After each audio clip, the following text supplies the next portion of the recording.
So, welcome to episode 3 of my new podcast, Bibles and Barbecue. And today I have a special guest. I have my mom, Wanda. Hi. And mom is never on social media, never in front of the camera. So, this is a big deal for us today. So, we'll see what happens. Yes. Mom is the reason why we go to the Potter's house. And so, she made us go. She started us taking us to the Potter's house, and so I was like, okay, the first guest, I have to have mom on there. So, and throughout the interview, you'll hear me flip flop and say go from mom to Wanda, but I'm the oldest child, so I can call her by her first name. I think. Alrighty. So, tell me about the first time you heard Bishop Jakes. Girl, the first time I heard him, I was in my room. He was on TV because he was preaching. He had just started on TV and coming on regular, like, get ready, get ready. I'm like, man, if he ever come to Dallas, I'm going to start going to the church. Didn't even know how I was going to get there because I didn't have a car. But God made a way. So I started going and been going ever since. And it's been a blessing. So you were watching Bishop Jakes at home. Mm-hmm. We were a one-car family at the time, so mom didn't have a car. We had a family car, but mom didn't have like a car. So you didn't have a car, and you said if he comes to Dallas, you're gonna find a way to get to the Potter's house. And lo and behold, he came to Dallas, and you got a car. I got a car. Got a car. And so tell me about that night when you heard that Bishop Jakes was coming. Then he said when he announced he was moving to Dallas. I said, Lord, let it be where I can get to see him, get to hear the ministry, sit under his ministry, take my children, and be able to go. And he provided all of that. Right, but what did it feel like when he announced that night? He said, "I'm moving to Dallas." What did that feel like? I was so happy. I was like, yes, yes, yes, yes, just jumping. And in my spirit, I was just happy. Okay, so yes. he moves to Dallas, which I think I remember hearing you like shouting with excitement, like Bishop Jakes is moving to Dallas. Bishop Jakes is moving to Dallas, and I'm like, okay, yeah, he's coming to Dallas. I said, we going. And can I say a special thanks to the ladies that I was working with, that I would ride with. Her name was Karen. Karen was faithful of giving us a ride. Mm-hmm. And April, I don't want to call last names because... So Miss Karen, April... And Felicia was a... Okay. And their mother. Their mom would come too? Mm-hmm. Okay. Yes, and they were always saying, well, hey, we're going to church tonight. You want to ride? I'd be like, yes. Okay. Because there was always a service going on. It was a morning service, evening, Wednesday... I'll be like, Bishop had the church open every day. Okay? He's like, look, we got to pay this off. Yeah, we got to get this. Right. So, what's your most memorable moment at the Potter's house? It was so many. It was just so many, but I know one Sunday he was preaching. He couldn't even preach because the worship, he just got up and he was just saying shalom. Shalom. And it just went into a worship. Shalom. He was just praying and worship, and it was just praise and worship that whole service. I think I remember that. I think that was the Sunday before we were going on a missions trip with the youth. Or it was the Sunday after we came back. But that Sunday, it was all worship, and Bishop was just singing shalom. Shalom. Shalom. So I give you love, I give you peace. Shalom. Shalom. And I promised you that was like the whole service. And shalom. Nobody complained. Bishop just went off that day. Yes. And that service, it was just so, and I think he was ministering to himself too, because it was so real. It was just, it was just good. So do you remember, let's see, so you were there when Coretta Scott King came? Yes. President Bush, were you there when the Bushes came by? I don't think so. Maybe we're in Louisiana. Yeah, that Sunday. I feel like I was there. So what are if you could narrow down to like some of the favorite sermons with Bishop, which ones are your like most memorable? You're like, ooh, I needed to hear that. I think it was potholes in the road. Okay, I think I And it remember was just a life sermon about like when you're going through something, yeah, you're gonna get stuck, but don't stay there because you can get out of it. Yeah, it's just So a pothole. yeah, it's just Okay. a pothole, just something in the road, just go through it. Right. So potholes.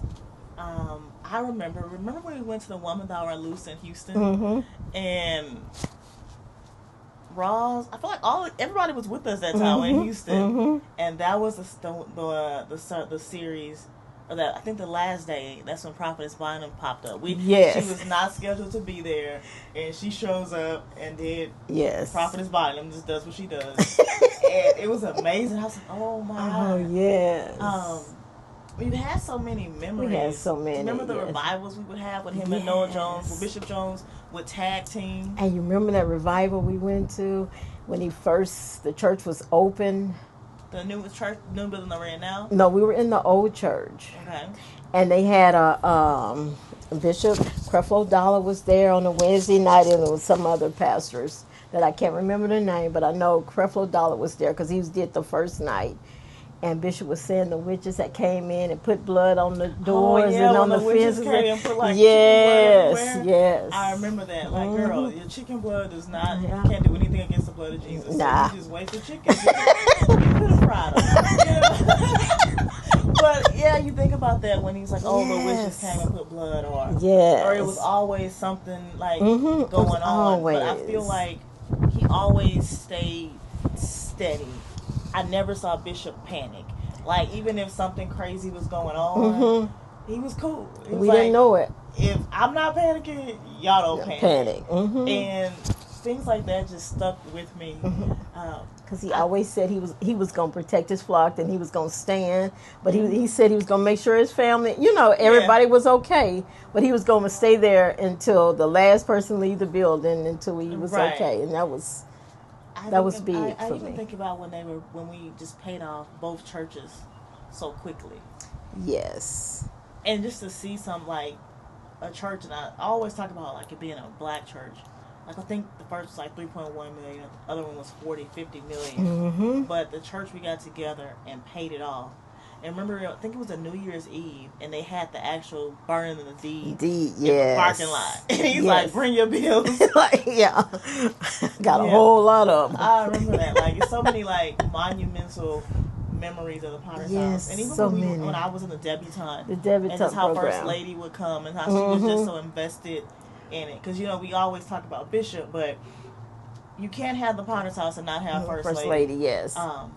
So I was the part of the debutantes, and just being a part of the Potter's House is always a great experience. Because when you were in the debutante, and I would stay in the back, like I always sit in the back because I never wanted to be in the way or anything. So I would have you and your sister and your brother. We would always be in the back. They would be playing and doing different things, and she would always make a point to speak to me and say, "Hi, how you doing, mother?" And that meant a lot. Yeah.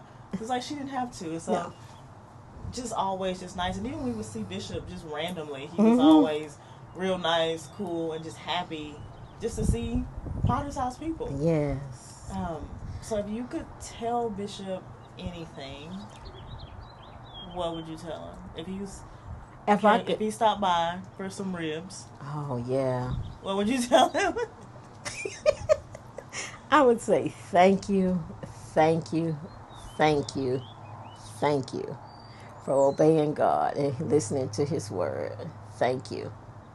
That's all I could just tell him thank you. Thank okay, you. I can get with that. Yeah. And you know what else I used to like in the Potter's House? Well, I still like it. The praise and worship.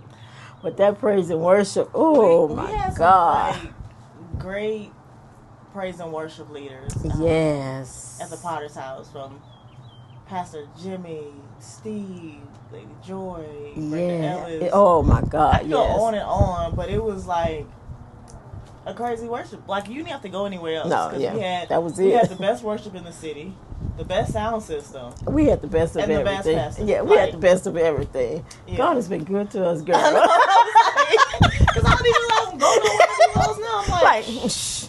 Praise and worship. Yeah, praise and worship. Yeah. Y'all need to come to our church. Yeah.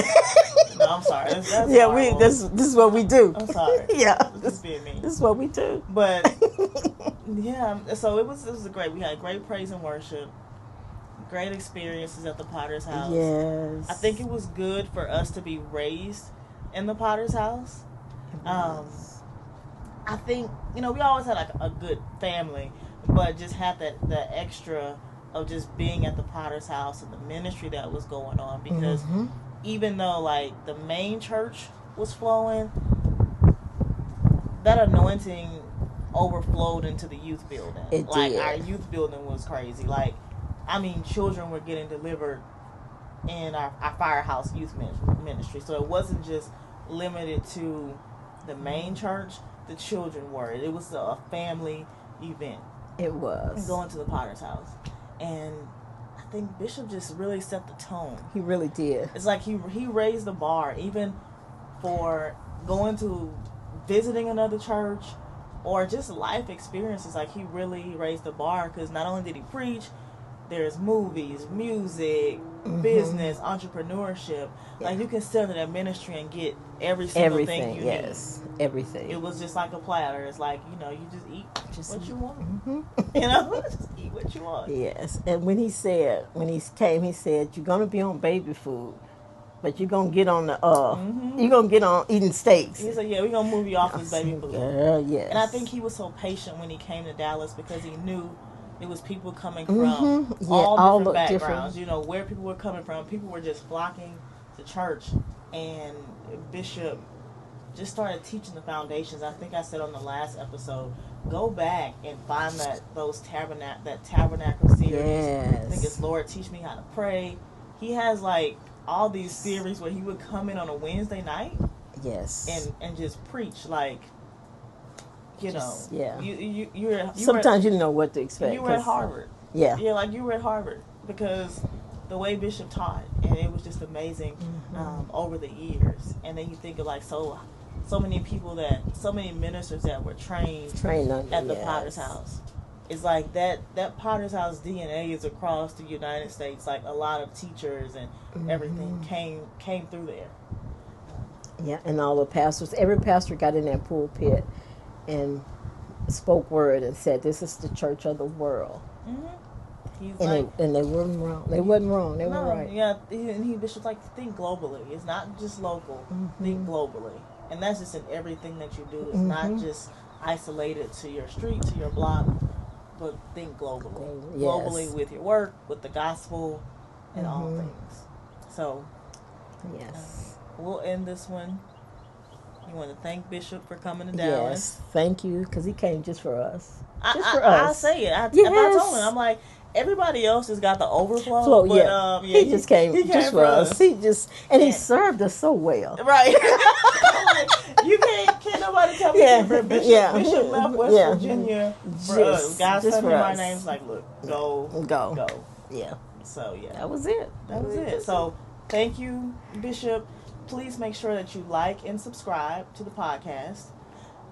Like and subscribe, share, comment. And Bishop, if you just happen to be listening, I want to sit down and talk with you. I won't take up too much of your time, but just stop by. We can talk about anything you want, but I want to talk to you, Bishop. And we have some barbecue, brisket, whatever you want, we can do it. It's summertime, but we can still make gumbo for you if you want. Okay. So, but thank you for tuning in to episode 3. Like I said, like, share, subscribe, and comment. Thank you.